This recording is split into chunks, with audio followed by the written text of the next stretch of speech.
Good morning, students. Here I am again, Namita Verma, with a new video for Standard 7, which is about the interdependence of plants and animals in a forest. Students, this is not a new topic. You all have so much idea about it, knowledge about it. But again, in this video, we will discuss. What is interdependence? As we know, forest is a place where so many different kinds of plants and animals are present, and both of them depend on each other. Means they both have interdependency. मतलब दोनों एक दूसरे पे निर्भर करते हैं कुछ खास चीज़ों के लिए, है ना? So first, what plants depend on animals for what substances? Plants don't depend on animals for too much, means they don't have too much interdependency on animals.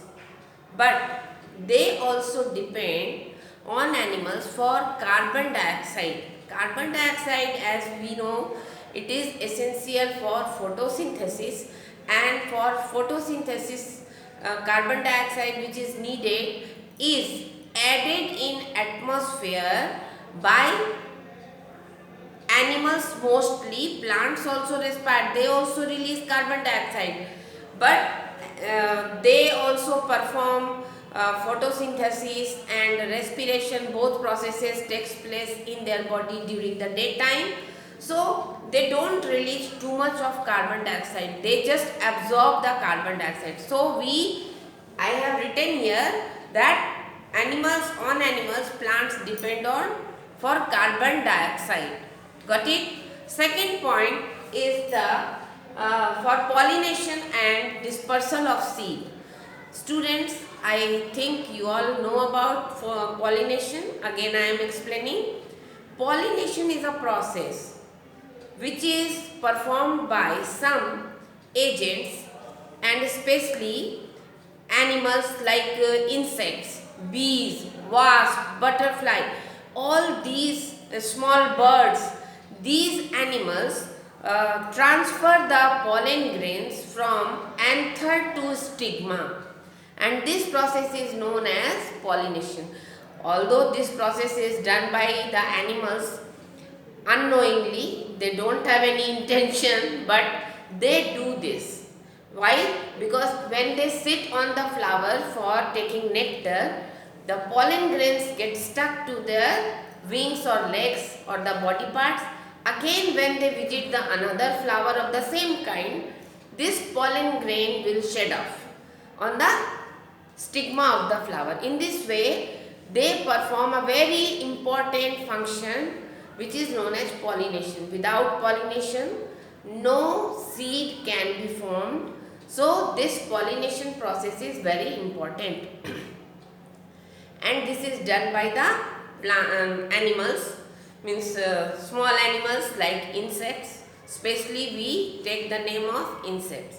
Second function is the seed dispersal, which is also again a very important function. Without dispersal means scattering of seeds.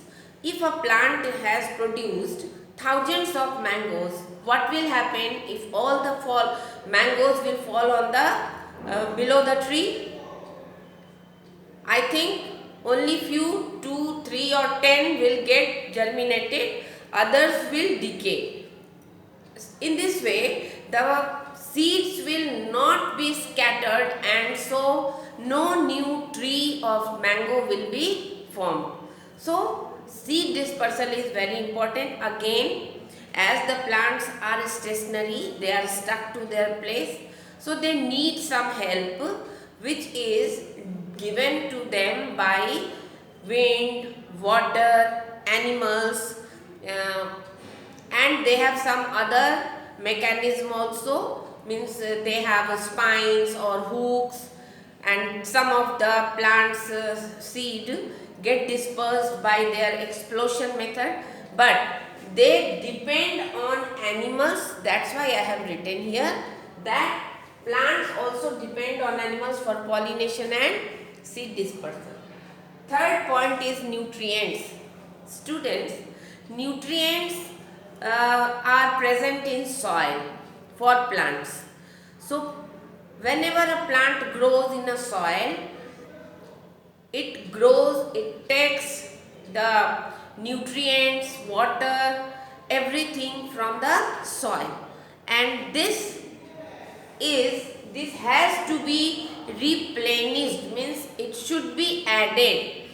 In a forest, so many plants are there, animals are there, so all the parts, all the nutrients that they get is by the decomposition of the organic matter, especially the animals which are present in the soil.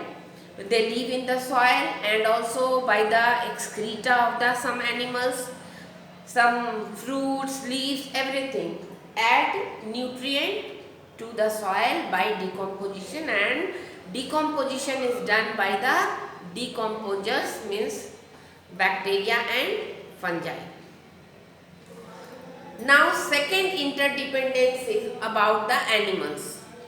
As we know, it is well known that animals get oxygen and food from the plants. So, they depend for oxygen and food on the plants. Herbivores eat the leaves, carnivores again eat the flesh, but the body of the herbivores is grown by eating plants. So, food is the source of food mainly is the plants. Third is shelter, which provide protection. All animals, means wild animals, live on trees. Means some of them live on the branches, inside the barks, upon the top floor, means canopy. Some of the monkeys live on the canopy. So in this way, a tree is the shelter of animals. Birds have nest. This is also on the plants. So shelter, and this shelter provides them protection from sun, rain, wind, etc. Okay. Now the third point is about the human beings.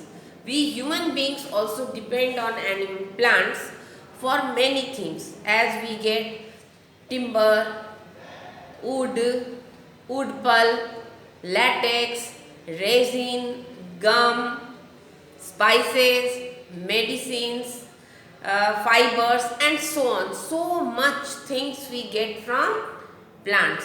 So in this way, interdependency is present in plants and animals both in the forest. I think you all have got my point. Bye-bye.